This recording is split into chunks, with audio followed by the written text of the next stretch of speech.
On est à 24 heures pile poil du match retour de Ligue Europa entre Nantes et la Juve à la Beaujoire. Les Canaries peuvent-ils faire tomber la vieille dame ? Eh bien, on en parle maintenant. Europe 1 Sport. Avec Céline Géraud. Allez, il y a un 3 contre 3 à jouer avec un ballon dans la profondeur pour Mostafa Mohamed qui va remettre pour Ludovic Blas. Ludovic Blas c'est face à face, le ballon de but, la frappe, le but, l'égalisation de Nantes. Ludovic Blas en contre et tous les Nantais qui se sentent les uns sur les autres. Ils sont en train de réaliser le coup parfait à l'heure de jeu. Ludovic Blas égalise un but partout. Et les commentaires de Cédric Chasseur en transe véritablement pour commenter cet exploit, on peut le dire, du FC Nantes qui a su résister aux assauts de cette équipe incroyable. Ils ont tenu jusqu'au bout et finalement la Juve n'a pas trouvé la solution. Alors seront-ils capables de renouveler cette performance demain soir à la Beaujoire ? C'est tout l'enjeu justement du débat. Patrick Juillard, je me tourne vers vous. Est-ce que c'est possible ? Est-ce que cette année, il y a comme un petit parfum de revanche ? On se souvient tous de la belle épopée 96. Est-ce que c'est pas la bonne année finalement pour Nantes ? En tout cas, ils sont bien partis. Vous avez raison, c'est à mon avis la bonne année pour prendre la Juve. Alors la Juve, c'est une équipe au pédigré européen, au palmarès, aux finances. Tout est supérieur au FC Nantes aujourd'hui à la Juve, mais c'est une équipe qui vit une saison très difficile pour des raisons extrasportives, pour des raisons de condamnation, pour des irrégularités. Donc l'équipe est dans le ventre, a été rétrogradée dans le ventre mou de la Serie A. Ça pourrait même s'aggraver. C'est une équipe qui n'a pas su trouver le second souffle depuis déjà l'arrivée de Cristiano Ronaldo et encore plus après son départ. Et le FC Nantes, depuis la reprise de la Ligue 1 après la Coupe du Monde, c'est une équipe qui globalement encaisse peu de buts, est compacte, est solide, est rugueuse, difficile à jouer, avec des joueurs efficaces qui ont trouvé une bonne complémentarité. Alors c'est vrai qu'ils ont joué à Lens où Comboiré a fait tourner l'effectif et ils ont un petit peu craqué là, mais c'est la seule fois. Et je pense qu'ils ont de toute façon, maintenant qu'ils sont... si un cataclysme ne se produit pas, ils sont plus concernés par la lutte pour le maintien en Ligue 1. Ils vont se maintenir tranquillement. Ils vont tout mettre sur cette coupe, puisqu'ils jouent aussi d'ailleurs la Coupe de France, mais ils vont tout mettre sur les coupes, disons. Tapis sur l'Europe. Sur l'Europe. Et là, c'est la bonne année vraiment pour prendre la Juve. J'allais pas dire qu'ils sont bien tombés, parce que c'est jamais facile pour un club français de tomber sur la Juve, mais à mon avis, c'est la bonne année. Il faut les soutenir. Je pense qu'ils peuvent le faire. Et le coach, justement, Antoine Comboiré, était en conférence de presse ce soir. Écoutez ce qu'il a dit à propos de ce choc face à la Juve à notre correspondant Loïc Folliot. 2 chances sur 10. Voilà.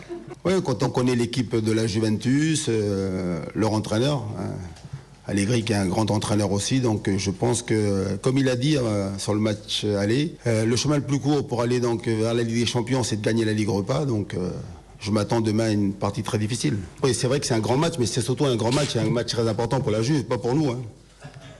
La Juve, s'ils perdent contre nous, ils sont ridicules, alors que nous, demain, si on perd, on joue le maintien, puis après on joue notre quart de finale en Coupe de France contre Lens, quoi. Donc voilà. Dominique Grimaud sur l'analyse du coach Antoine Comboiré. Je voyais acquiescer de la tête. Il ne manque pas de maîtrise, il ne manque pas d'intelligence, il ne manque pas de... Il met la pression sur la Juve. Il manque pas de malice, Antoine. Non, mais bien sûr qu'il a 1000 fois raison. Il accorde aux Nantais 2 chances sur 10. Objectivement, on peut peut-être monter le curseur jusqu'à 3,5. Mais c'est vrai que sur le papier, il n'y a pas photo entre les deux équipes. Alors, nous parlions tout à l'heure, effectivement, des difficultés de la Juve. Cette saison, avec cette rétrogradation, c'est pas facile à dire. C'est 15 points de perdus. Mais bon, ce qu'il faut dire, c'est que on va peut-être voir demain soir, on va sûrement voir demain soir la Beaujoire, la plus grande fête qu'on puisse imaginer depuis le dernier match contre la Juve. 1996. Donc, 13 tentatives italiennes pour transformer il y a eu un seul tir cadré du côté. Oui, il y a eu un titre de pluie, mais là ils annoncent quelque chose. Il y a eu une coupe.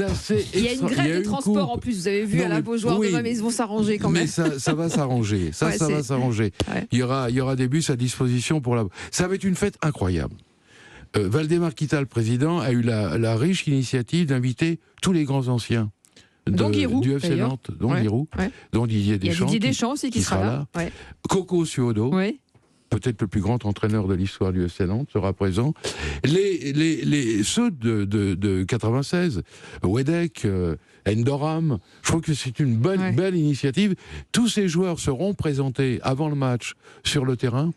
Donc je répète, Antoine a raison, il y a, allez, on va dire 3 chances sur 10 pour que Nantes puisse s'en sortir, mais ça va être une fête magnifique. On peut s'attendre à cela. Alain Giresse, sur ce match retour qui sent la poudre, effectivement, Comboiré tente de désamorcer en disant on y va détendu.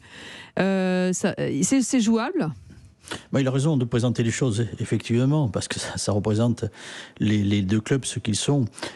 Moi, je reste plus prudent sur la réserve par rapport à ce match. Pourquoi ? Déjà, un élément, je trouve, qui n'existe plus à cause du règlement, c'est que le but à l'extérieur n'existe plus. N'existe plus. Ce qui signifie que demain, Nantes doit aussi, à domicile, ne pas pouvoir s'appuyer sur ce résultat. C'est un 0-0. Il faut gagner. Et quelque part, ça modifie un petit peu l'approche qu'on doit avoir dans un match par rapport si ça avait été, on était sur l'ancien règlement avec ce but à l'extérieur. Et la Juve n'est pas éliminée, à mon avis. Parce que ça reste encore un club qui est justement confronté à ce besoin de résultats et de performance, est capable de venir gagner à la Beaujoire. Voilà. Alors, bien sûr que je souhaite pour Nantes, pour Antoine Comboiré, la réussite, mais c'est un formidable résultat obtenu à Turin, ça c'est une évidence, mais malheureusement qui n'apporte pas plus que l'obligation d'aller gagner encore, c'est pour se qualifier. Mais vont-ils pouvoir tenir ? Parce qu'ils ont fait preuve d'un courage exemplaire. Mais est-ce que cette stratégie au retour... il faudra l'avoir. Il y a les tirs au but, c'est vrai. Moi je pense qu'il va falloir être bien en place, bien organisé, et puis savoir à tout moment utiliser les situations qui vont permettre justement d'aller vers le but turinois, pour venir évidemment concrétiser, évidemment, marquer les premiers, ça serait l'idéal. Voilà, mais ça, c'est pas porte ouverte encore. Il y aura une belle fête, tout sera là, mais sur le terrain, le match est loin d'être joué pour les Nantais. Philippe Doucet, est-ce que le FC Nantes peut tenir face à la pression, c'est sûr, que va exercer la Juve ? D'abord, les caractéristiques de cette équipe, c'est d'être très solide. Elle prend très peu de buts, à part dimanche où elle a un peu pêché à Lens. Ils auraient même pu prendre plus de buts que ça. Mais bon, en dehors de ça, c'est une équipe très solide qui prend un minimum de buts. Et c'est évidemment une arme qui va être essentielle dans ce match-là. On n'attend pas de voir Nantes dominer, Nantes jouer comme à l'époque de Coco Suodo. C'est pas tout à fait au programme. Ce qui est au programme, c'est d'être très très solide défensivement, de tenir longtemps et puis d'arriver à contrer de temps en temps ce qu'ils ont fait à Turin. Turin, c'est un petit miracle. Et puis le deuxième élément qui est très favorable, c'est que c'est un miracle permanent depuis le début du parcours nantais. Ils ont gagné 2 fois au bout du temps additionnel. Ils ont pris des tôles sans conséquence dans le premier tour.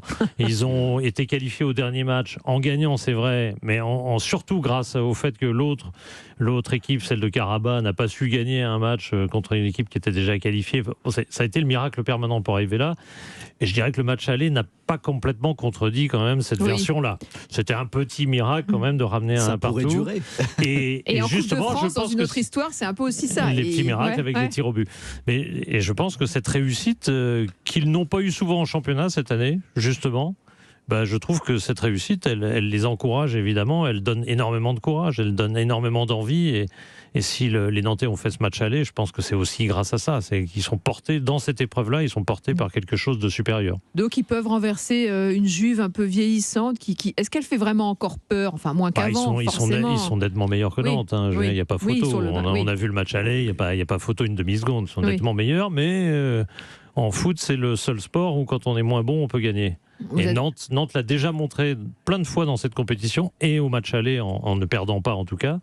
Eh bien, pourquoi pas le refaire encore une fois. Alain Giresse, la Juve, effectivement, qui sur le papier, il n'y a pas match, comme le dit Philippe Doucet et comme vous le dites tous, mais à la Beaujoire, animé par cette espèce de frénésie et de ce petit truc en plus, la Baraka, ça peut-être passer ? Non, mais c'est vrai, cette compétition, l'état part, on sort complètement du championnat, ça peut sublimer des équipes, et on a vu des équipes qui ont des parcours un peu chaotiques en championnat, qui tout d'un coup, la Ligue des Champions, la Ligue d'Europe, la Coupe d'Europe, tout d'un coup, fait que. Donc ça reste possible. Aujourd'hui, on peut se retrouver avec un parcours de Nantes en Coupe européenne qu'on n'attendait pas, puisque la preuve, Antoine le dit lui-même, il bataille pour se maintenir. Donc on voit le décalage qu'il peut y avoir aujourd'hui quand on évoque le FC Nantes, d'une équipe qui bataille pour se maintenir et qui va bagarrer, affronter la Juventus. Donc oui, il faut espérer, il faut y croire. Je crois que le soutien populaire, il sera énorme. C'est pas toujours suffisant, ça peut aider et c'est ce qu'on peut espérer et attendre pour les Nantais. Allez, 20h45, on est à 15 minutes du coup d'envoi de ce match entre Leipzig et City. On suivra évidemment en intégralité sur Europe 1. Une dernière question, sur quoi ça peut se jouer, Patrick Gilliard, en quelques mots, ce match? Quelles seront les clés, à votre avis, pour que ça passe pour Nantes? C'est la solidité défensive. Il faut que Nantes continue sur cette lancée-là et qu'ils gardent l'efficacité qu'ils ont montrée au match aller. Mais je pense qu'ils ne doivent pas avoir de complexe. La Juve est prenable. Il faut qu'ils se disent cela. Et je suis sûr que Comboiré ne leur a pas dit dans le secret du vestiaire qu'ils n'ont que 2 chances sur 10. À mon avis, il ne leur a pas dit ça. Ça, c'était pour la presse, c'était pour nous, Dominique Grimaud. Oui, la clé du match, il y aura évidemment le 12e homme, on en parle beaucoup, mais ça peut jouer effectivement d'être transcendé à la Beaujoire. Mais pas que, ils ont effectivement cette solidarité, ce courage. Philippe le disait, l'atout fort des Nantais, c'est la défense, quoi. Symbolisé par Palois, notamment. J'espère que Palois, surtout, va jouer. Voilà, ils ont un excellent gardien de but, donc il est sûr que Comboiré ne va pas offrir cette équipe de Nantes aux attaquants de la Juve. Donc il faut résister dans un premier temps, me semble-t-il. Et puis ne pas encaisser de but. Alors Gigi tout à l'heure nous disait, on est tous d'accord sur le fait que la Juve sur le papier est largement supérieure aux Nantais, mais on peut très bien envisager un match sans but et une séance de tir au but. Oui. Et sur une séance de tir au but, on peut imaginer une qualification, pourquoi pas. Ils ont l'habitude maintenant. Voilà. Ils sont entraînés en Coupe de France. Mais exactement. Ils ont fait un numéro 0 avec la Coupe de France. C'est un entraînement, ouais.